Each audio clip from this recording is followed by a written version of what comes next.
friends, welcome back to the channel Molecule Mentor. So now in this video we'll study about effective atomic number. ठीक है. So as this इसको हम Sidgwick theory भी कहते हैं, या जब भी हम अटोमिक नंबर जो है इफ़ेक्टिव अटोमिक नंबर है मेटल का कैसे कैलकुलेट करना है. ठीक है. So actually what happen in order to explain the stability of the complexes, क्योंकि हम कोऑर्डिनेशन कंपाउंड्स कर रहे हैं. So in order to explain the stability of complexes Sidgwick, ठीक है, सिडविक प्रपोज्ड EAN रूल. ठीक है. सो सिडविक ने प्रपोज किया था EAN रूल. सो इसको हम सिडविक थ्योरी भी कहते हैं. सो भी देखते हैं कि इफेक्टिव, जिसका फुल फॉर्म है इफेक्टिव एटॉमिक नंबर. ठीक है. सो अकॉर्डिंग टू सिडविक, ठीक है, according to Sidgwick he suggested that metal ion जो क्योंकि हमने जब भी ये कोऑर्डिनेशन कॉम्प्लेक्सेस जब हमने स्टार्ट किया था, इंट्रोडक्शन में हमने किया था, सो क्या नेसेसरी कंडीशंस हैं. मेटल जो है वो एक्सेप्ट करता है इलेक्ट्रॉन पेयर्स लिगेंड से. ठीक है. So then according to Sidgwick he suggested that a metal ion will continue accepting electron pairs till the total number of electrons in the metal ion, ठीक है, that becomes equal to the next higher noble gas. ठीक है. ऐसा नहीं है कि हर complex जो है उसमें ये फॉलो ही होता है. कुछ ऐसे कॉम्प्लेक्सेस हैं जिसमें प्रॉपर जो है वो नोबल गैस नंबर जो है वो attain atom number of electrons you can say according to the noble gas के जितने नंबर होते हैं उतना नंबर अटेन नहीं हो पाता है. ज़रूरी नहीं है सारे कॉम्प्लेक्सेस में उतने नंबर ऑफ इलेक्ट्रॉन्स जो है वो मेटल शो करता है after gaining the electrons from the ligands. ठीक है. सो अभी जब हम कैलकुलेट करेंगे so then it will be more clear to you. So basically मैं आपको एक बार फिर से सिंपल लैंग्वेज में आपको एक्सप्लेन कर देती हूँ कि अकॉर्डिंग टू सिडविक कि जो मेटल है that will keep on accepting the electron pairs from the ligands till he attain the number of electrons equal to the next atomic next noble gas number of electrons. ठीक है. कि जब तक वो electron जो है वो एक्सेप्ट करता है, वो इसलिए एक्सेप्ट करता है ताकि उसके नंबर ऑफ इलेक्ट्रॉन्स जो है वो नोबल गैस के नंबर ऑफ इलेक्ट्रॉन के इक्वल हो जाए, जो नियरेस्ट उसकी नोबल गैस होगी. ऐसा नहीं है कि हम आर्गन के बराबर कर दें, नॉट पॉसिबल. ठीक है. So next nearest noble gas के जो है वो इक्वल होने की करने की कोशिश करता है. ठीक है. सो एक बार मैं फिर से यहाँ रीड कर देती हूँ. Central metal atom ion or gains that ion that gains the electron from the donor atoms of the ligands.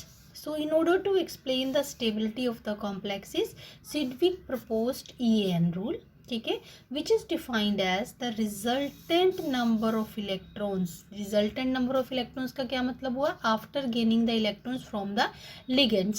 ठीक है. With the metal atom or ion after gaining electrons from the donor atom of ligands. ठीक है. After जो gain करने के बाद उसके पास कितने इलेक्ट्रॉन्स हो जाते हैं. ठीक. So this effective atomic number that generally coincides with the atomic number of next inert gas, यही मैंने आपको बताया. ठीक है. नेक्स्ट इनर्ट गैस के बराबर हो जाते हैं या coincide करते हैं. ठीक है. सो अगर मैं बात करूं तो ये EAN जो है वो कैलकुलेट कैसे करना है अभी करके भी देखते हैं हम. सो फॉर्मूला क्या है EAN कैलकुलेट करने का? Atomic number of metal atom, जो भी कॉम्प्लेक्स में कोऑर्डिनेशन स्फीयर में मेटल एटम होगा उसका एटॉमिक नंबर कितना है.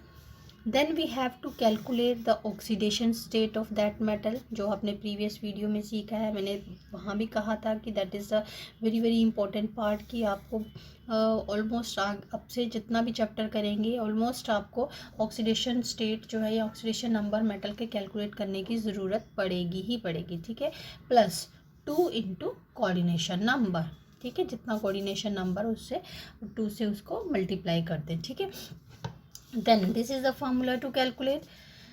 फिर मैं आपको ये बता दूं, इफ़ EAN कोइंसाइड्स, अगर जो EAN जो भी हम इस फार्मूला से कैलकुलेट करेंगे that coincides with the atomic number of the nearest noble gas element then the coordination complex is expected to be quite stable. ठीक है, जितना उसके क्लोज हो जाएगा नियरेस्ट नोबल गैस के एटॉमिक नंबर के, यू कैन से अगर वो कोइंसाइड कर जाता है, then the coordination complex that is considered as the stable one. ठीक है, चलिए अब पहले EN रूल के जो है अकॉर्डिंगली हम EN जो है वो कैलकुलेट करते हैं.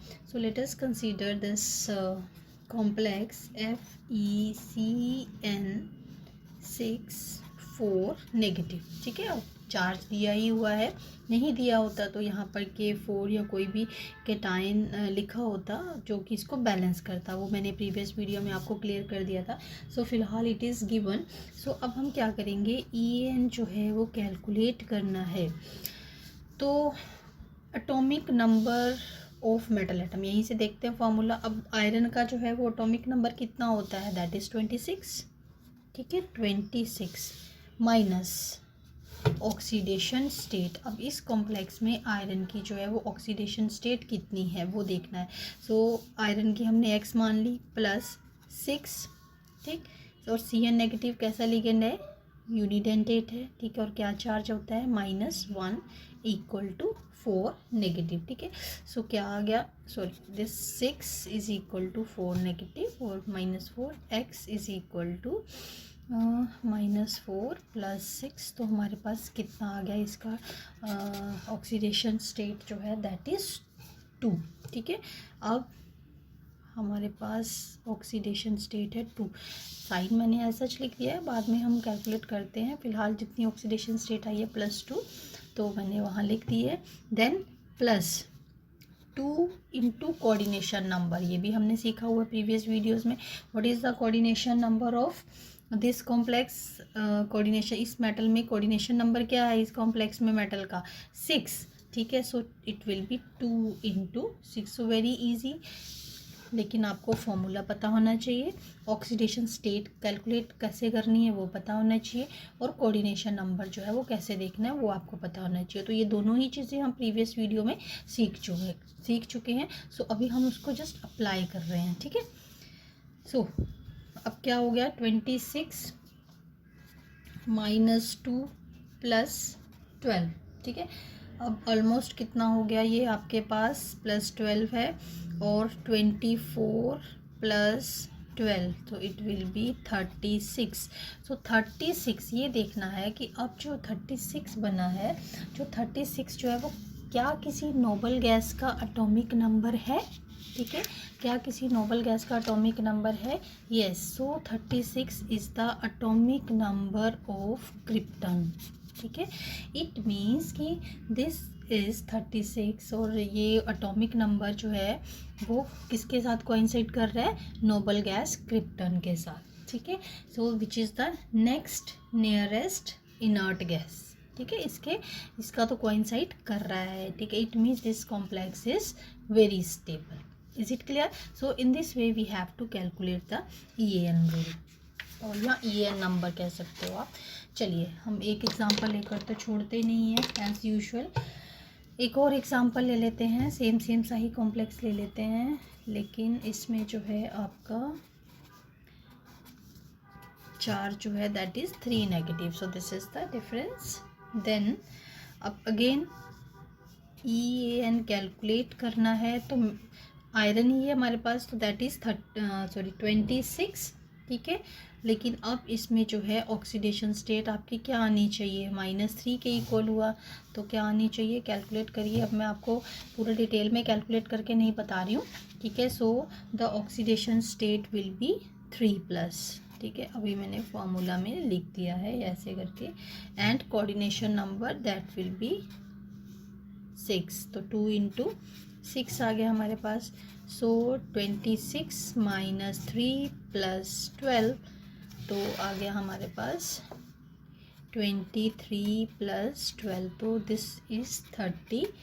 5. So here if we see that EN rule that is not valid in this case, exactly 36 नहीं आया है इसमें. अब देखो इसमें exactly that coincides with this. ठीक है.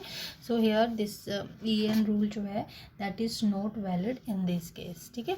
So I hope कि आपको ऐसे ही आपको कोई भी कॉम्प्लेक्स दिया हो, ठीक है, अगर उसका EN आपको कैलकुलेट करना है then it's very simple. Formula आपको याद होना चाहिए कि EN जो है वो कैसे कैलकुलेट करना है.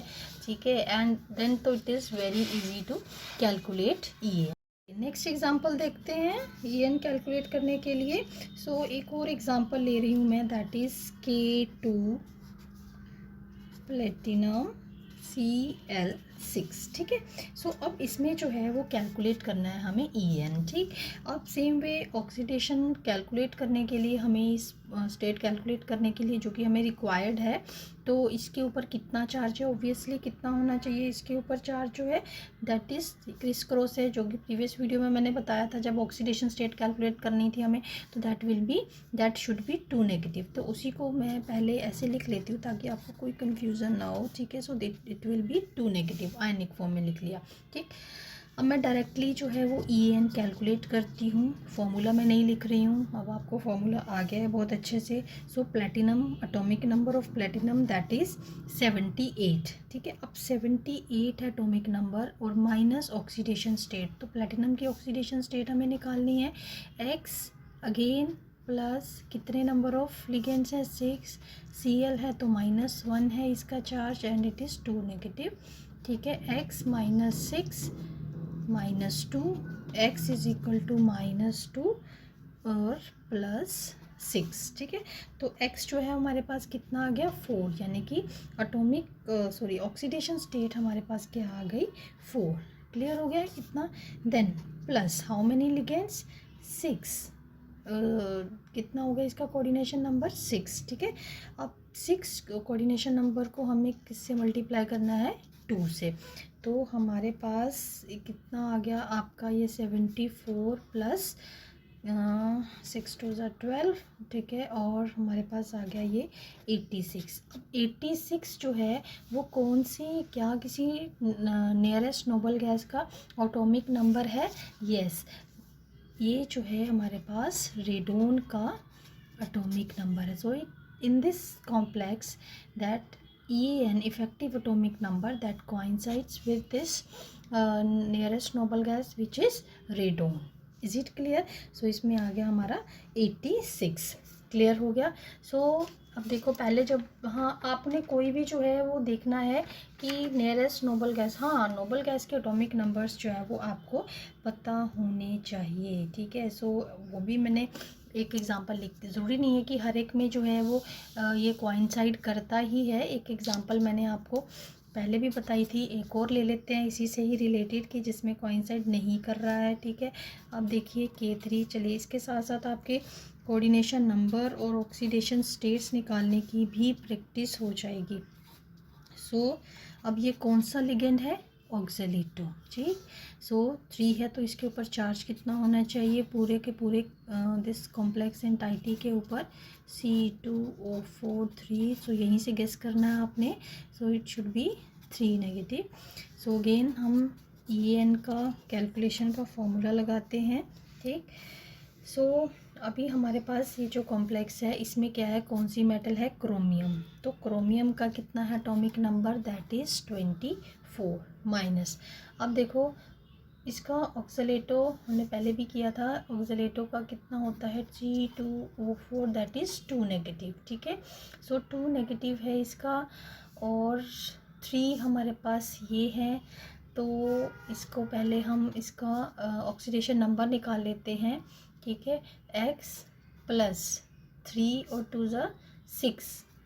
कितना आ गया, 3 2 ज़ा 6.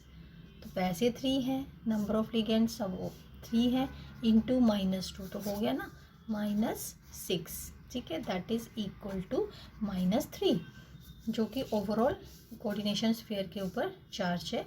ठीक है. X इज इक्वल टू -3 + 6, तो x जो है हमारे पास 3 आ गया। ठीक, इट मीन्स 24 - 3 प्लस, अब क्या हो गया, कितने कोऑर्डिनेशन नंबर कितना है, यहाँ 3 लिखा है, but which type of ligand is this, that is bidentate ligand. ठीक है, बाइडेंटेट लिगेंड है ये हमारे पास। तो कोऑर्डिनेशन नंबर इसका कितना हो गया 6, तो इंटू 2 से मल्टीप्लाई करना है। देन ये आपका आ गया 21 + 12, तो कितना हो गया, दैट इज़ 33। तो क्या ये किसी के साथ जो है वो मैच करता है इसका atomic number? No. So here in this case EN that is not followed. ठीक है, EN rule that is not followed. So that's all for this video.